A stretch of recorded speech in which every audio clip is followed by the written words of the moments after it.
What's going on, everybody? I'm looking a little rough today, but we're going to get this message out no matter what because I'm feeling inspired.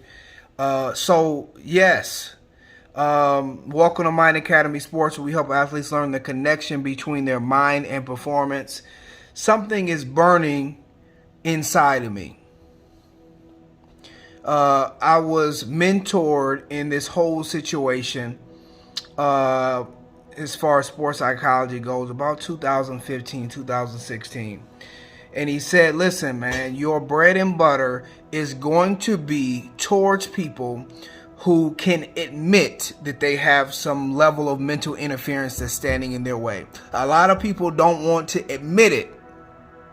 But if those who can set their ego to the side and know that there is some mental interference in the way, something mentally that's blocking them from playing their best, you will be able to help them tremendously.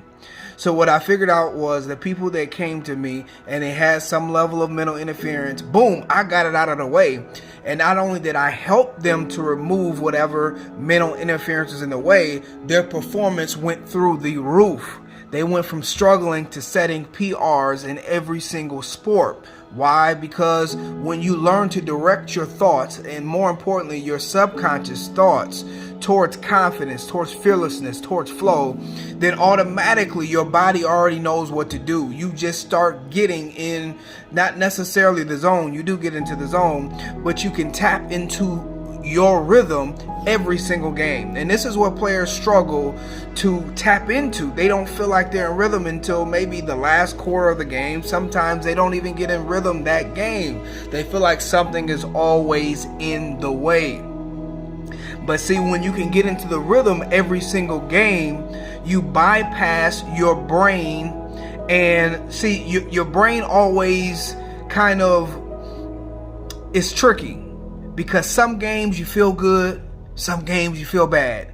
And really we think it's circumstances, but really it's our brain selecting different programs to run.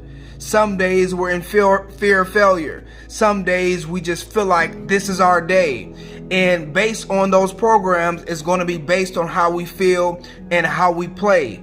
It's not necessarily the circumstance, but it's just your brain selecting that program. So when you learn the right ways to mentally train, you tell your brain, listen, this is the program we're going to select. We're confident today. Not just a little part of us, every single part of us, every part of our being is confident. It does not matter who's in front of me. It does not matter the circumstance. It doesn't matter if I'm training for the NBA and I got the combine coming up. It don't matter if I'm in the NFL and I'm in the playoffs. We're selecting this and we are going to transcend the game and we're going to beat the person in front of us and we are going to be our best self.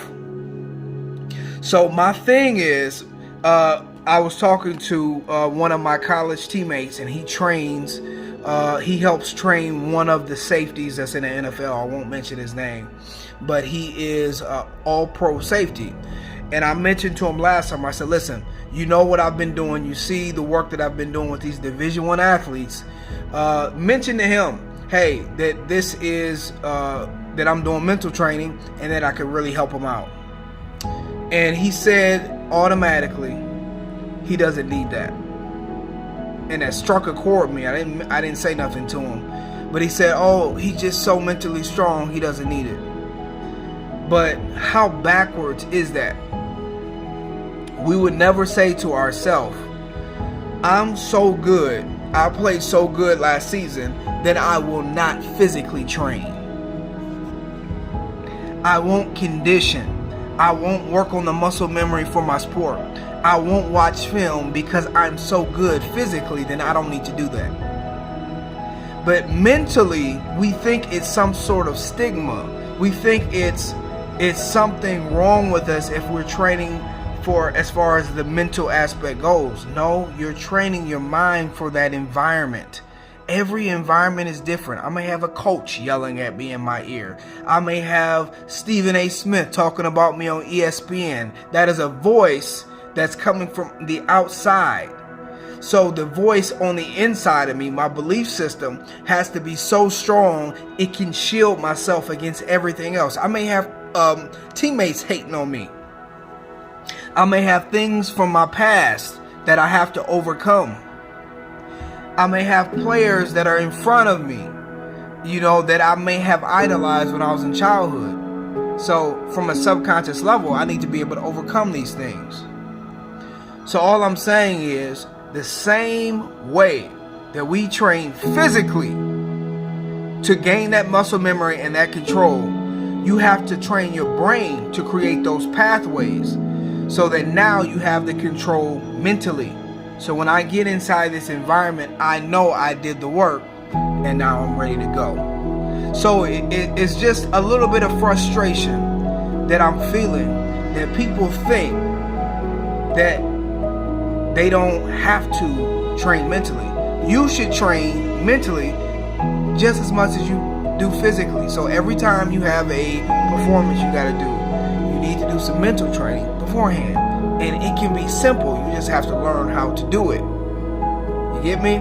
So listen, this whole mindset, this whole mental training is the new frontier in sports. It's the new advantage. It's the new edge. We're starting to understand speed. We're starting to understand different ways to shoot at a high level. Now we have to start coming into this awareness that mental training is one of the ways that we can gain an advantage, especially against people who are more talented than us, and more especially under pressurized competition. All right, guys, I'm heading out. Remember, you're only one thought away from your next greatest performance.